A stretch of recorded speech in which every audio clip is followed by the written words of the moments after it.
नमस्कार दोस्तों, क्या वर्ल्ड वार 3 होने वाला है? रूस यूक्रेन का लंबे समय तक चलने वाला कॉन्फ्लिक्ट क्या एक विश्व युद्ध में बदल जाएगा? रूस यूक्रेन का यह कॉन्फ्लिक्ट कैसा है? क्यों एक टाइम के अच्छे दोस्त आज आमने सामने खड़े हैं? आखिर क्या वजह है कि रूस ने अपनी आर्मी यूक्रेन बॉर्डर पर तैनात कर दी है और रूस के आर्मी व्हीकल यूक्रेन की सड़कों पर घूम रहे हैं? Says Russia's military contingent is not sufficient. की चेतावनी के बाद यूक्रेन में हाई अलर्ट जारी कर दिया गया है। यूक्रेन के शहरों में सेना वॉर ड्रिल कर रही है। The Ukrainian government reports cyber attacks have hit its defense. Countdown और यूक्रेन से इस वक्त बड़ी खबर, जहां यूक्रेन रूस बॉर्डर पर बमबारी की खबर है। बताया जा रहा है कि रूसी सेना ने यूक्रेन के लुहांस्क इलाके में गोला दागा। आज का यह वीडियो पूरी तरह से फोकस होने वाला है रूस यूक्रेन के कॉन्फ्लिक्ट पर, जिसे हम जड़ से जानने की कोशिश करेंगे और यह भी समझेंगे कि इन दोनों की लड़ाई में अमेरिका यहाँ पर क्या रोल प्ले कर रहा है और हमारे देश भारत को इनमें से किसी का साथ देना चाहिए या नहीं। शुरुआत करते हैं 1991 से, जब यूक्रेन सोवियत संघ मतलब यूएसएसआर से अलग होने के बावजूद भी रूस के साथ खड़ा था। लेकिन विवाद का जन्म होता है 2014 से, जब यूक्रेन के एक हिस्से क्रीमिया नाम के हिस्से पर रूस आक्रमण करके उसको हड़प लेता है। आज दुनिया भर के देशों की निगाहें रूस, नाटो सेना और अमेरिकी रुख पर टिकी हैं। वहीं अमेरिका प्रतिबंधों की धमकी देकर रूस पर दबाव बना रहा है। अमेरिका का कहना है अगर रूस यूक्रेन पर हमला करता है तो उसे बड़ी चुनौतियों से गुजरना पड़ेगा। तो यहाँ पर क्वेश्चन पहला यह बनता है कि यह सब हो क्यों रहा है? तो इसका आंसर है कि यूक्रेन अपने आप को असहज फील कर रहा था, जिसके चलते वह नाटो सेना से हाथ मिलाना चाहता है। अब आप ये सोच रहे होंगे कि इसमें नाटो सेना कहां से आ गया, तो वीडियो में बने रहिए, हम नाटो सेना को भी कवर करने वाले हैं इसमें। तो कुल मिला करके यूक्रेन नाटो सेना से हाथ मिलाना चाहता है और तो वहीं रूस अमेरिका से आश्वासन चाहता है कि यूक्रेन को किसी भी शर्त पर नाटो में जगह न दी जाए। तो इस गर्मा गर्मी में एक क्वेश्चन यह भी बनता है कि यूक्रेन के पास आज क्या दिक्कत आ गई कि वह नाटो सेना में मिलना चाह रहा है और रूस को इससे दिक्कत क्या है? अमेरिका यहाँ पर थर्ड रोल क्यों प्ले कर रहा है, उसका क्या मकसद है यहाँ पर? इन सारे सवालों और इस खेल को समझने से पहले हमें यह जानना जरूरी हो जाता है कि यूक्रेन का जन्म कैसे हुआ। रूस का एक टाइम का लंगोटिया यार आज दुश्मन कैसे बन गया? रूस और यूक्रेन यूरोप के दो बड़े देश हैं। रूस यूक्रेन से 28 गुना बड़ा है और हमारे भारत से 5 गुना। रूस करीब 17 मिलियन स्क्वायर किलोमीटर में फैला हुआ है, तो वहीं यूक्रेन भारत से 3 गुना छोटा है। मतलब क्षेत्रफल और जनसंख्या के मामले में रूस यूक्रेन से काफी आगे है और 1990 के बाद से प्रजनन दर फर्टिलिटी रेट में कमी भी हुई है। रूस में फर्टिलिटी रेट है 1.5 और यूक्रेन में है 1.2 और हमारे भारत में 2.0 है। और इन सब में जो है 2.1 को एक आइडियल फर्टिलिटी रेट कहा जाता है, आदर्श प्रजनन दर माना जाता है, जिसे हर देश पाना चाहता है। और इन सब के साथ एक प्लस पॉइंट यह भी है कि यह दोनों देश तेल और गैस के मामले में सक्षम है। रूस के पास दुनिया के सबसे बड़े भंडारों में से एक गैस का भंडार है, करीब 48,938 बिलियन क्यूबिक मीटर। और इससे भी खास बात यह है कि इस गैस भंडार के 70% से अधिक हिस्से पर हक है सरकारी ऊर्जा कंपनी गैज़प्रोम का। यूरोपीय देशों को जितनी जरूरत पड़ती है रूस उन्हें 1/3 सप्लाई करता है, पर अप्रैल 2021 के बाद उसने सप्लाई में बड़ी कटौती की है।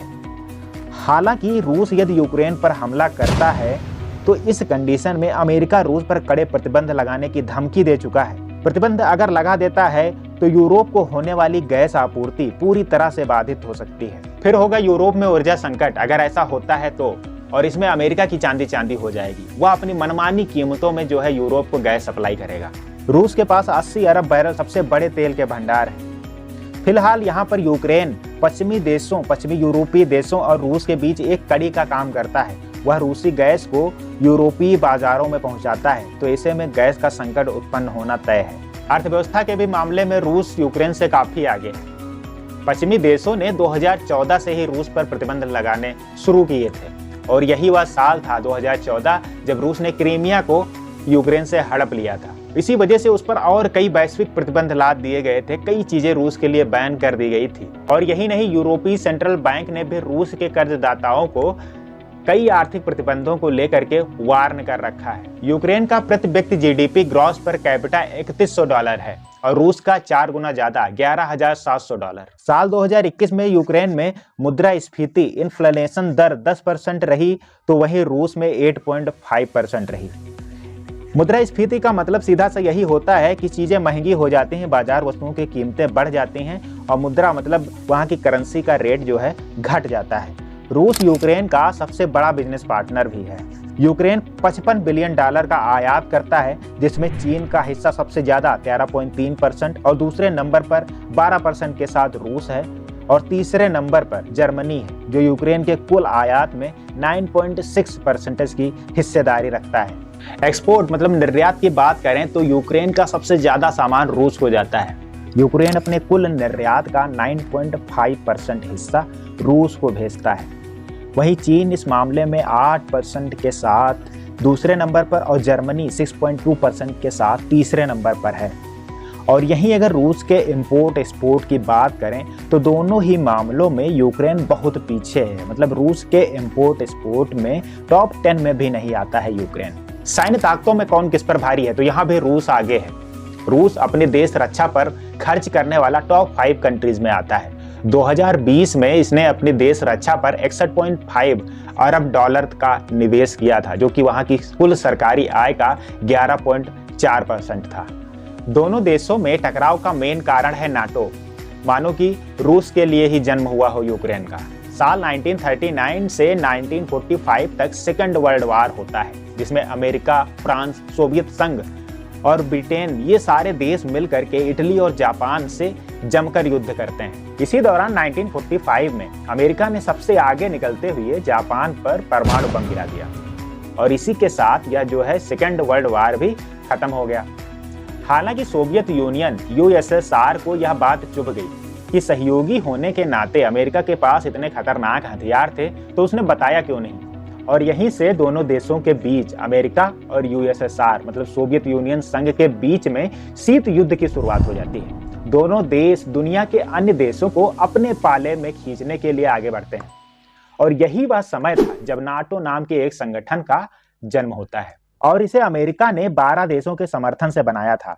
1949 में जन्मे नाटो में शुरू में 12 देश थे, लेकिन समय के साथ अन्य देश भी इससे जुड़ते गए और अब ये 30 देशों का एक मजबूत संगठन बन गया है। नाटो में आज कुल 30 देश हो गए हैं, जिनमें से 3 देशों का पड़ोसी है रूस। 30 में से इस्टोनिया और लातविया जो कि 2004 में नाटो से जुड़े थे और तीसरे नंबर पर आता है नॉर्वे जो कि 1949 में नाटो से जुड़ा था। इन तीनों देशों की सीमाएं रूस से मिलती हैं, जो कि एक हिसाब से देखा जाए तो बेहद कम है।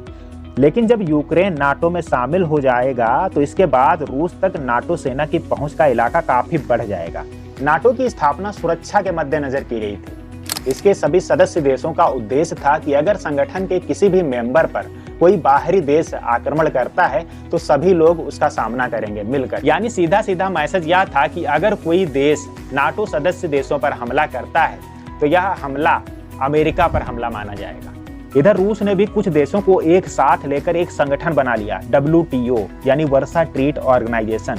अब सवाल उठता है कि जब सारे देश इन 2 धुरियों में बंटने के लिए उतावले हो रहे थे तो भारत कहाँ था?